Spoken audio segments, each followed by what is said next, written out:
Asian infrastructural investment ব্যাংকের সাথে meeting হয়েছে, ব্যাংকের হেড এসেছিল এবং বাংলাদেশের সাথে যে এআইবি যে সম্পর্ক এবং আগামী দিনের আমরা এশিয়ান ইনফ্রাস্ট্রাকচারাল ইনভেস্টমেন্ট ব্যাংকের সাথে আমরা কীভাবে কাজ করতে চাচ্ছি। মূলত আজকে যে জ্বালানি সংকট নিয়ে একটা সমস্যা আছে, দ্বিতীয়ত বাংলাদেশের আগামী দিনের উন্নয়নের বাজেটে আমরা কোথায় কোথায় এশিয়ান ইনভেস্টমেন্ট ইনফ্রাস্ট্রাকচার ব্যাংকের সাথে কাজ করি। প্রথমত হচ্ছে জ্বালানি সংকটের কারণে যে চাপ সৃষ্টি হচ্ছে অর্থনীতির উপরে, বাংলাদেশের উপরে সারা বিশ্বের সব দেশের উপর এই চাপটা সৃষ্টি হচ্ছে। এখান থেকে বের হওয়ার জন্য আমরা বাজেট সাপোর্টের সম্বন্ধে আলাপ হয়েছে এবং তারা সম্মত হয়েছে তারা বাজেট সাপোর্ট দেবে বাংলাদেশে। দ্বিতীয় হচ্ছে বাংলাদেশের আবহাওয়াজনিত যে প্রজেক্টগুলো আছে ক্লাইমেটের সাথে জড়িত, এগুলোতে তারা সহায়তা দেবে, যেমন সোলার পাওয়ার সাথে জড়িত, তারপরে ইলেকট্রিক ভেহিকেলস সহ যে ক্লাইমেট জনিত যে সমস্ত প্রজেক্ট আছে এখানে তারা সাপোর্ট দেবে। এখানে কিন্তু আবার জ্বালানি সংকটেরও একটা ব্যাপার জড়িত আছে, যে সৌর বিদ্যুতের সাথে আমরা সিদ্ধান্ত নিয়েছি 20 থেকে 30% বাংলাদেশ উৎপাদন করলে আমাদের জ্বালানি সংকট অনেক কমে যাবে। এখানেও তারা সম্মত হয়েছে সাপোর্ট দেওয়ার জন্য।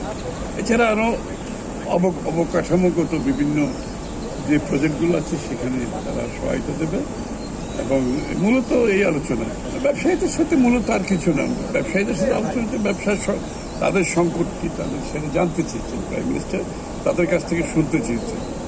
বাংলাদেশে তো ব্যবসার উপর অনেক সংকট বিগত দিনে আমরা শুনে আসছি, যে cost of doing business, is of doing business, এগুলো তো অনেক সংকট তো আছে। তো উনি ওনাদের মুখ থেকে শুনতে চেয়েছিলেন, ওনারা বলে গেছেন এবং এগুলো নোট নেওয়া হয়েছে। অনেক কিছুর সমাধান হয়েছে, আবার অনেক কিছু পেন্ডিং আছে আলাপ আলোচনার মাধ্যমে।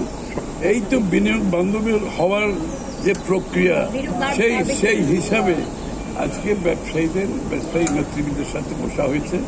তাদের কাছ থেকে উনি শুনেছেন যে বিনিয়োগের পথে বাধা কোথায়, তাদের বিনিয়োগে বাধা কোথায় কোথায় পাচ্ছে, এগুলোর সমাধান উনি করতে চান, খুব সহসা করতে চান এবং এইগুলো শুনেছেন। কিছু কিছু সমাধান অন দ্য স্পট দিয়েছেন, আর বাকিগুলো আলোচনার মাধ্যমে সমাধান দেওয়া হবে। এগুলো আলোচনা হয়েছে যে যেই মিল কারখানাগুলো বন্ধ হয়ে গেছে এগুলোকে কিভাবে চালানো যায়, সরকারি মিল কারখানা যেগুলো বন্ধ হয়েছে এগুলোকে কিভাবে আবার চালানো শুরু করা যায়।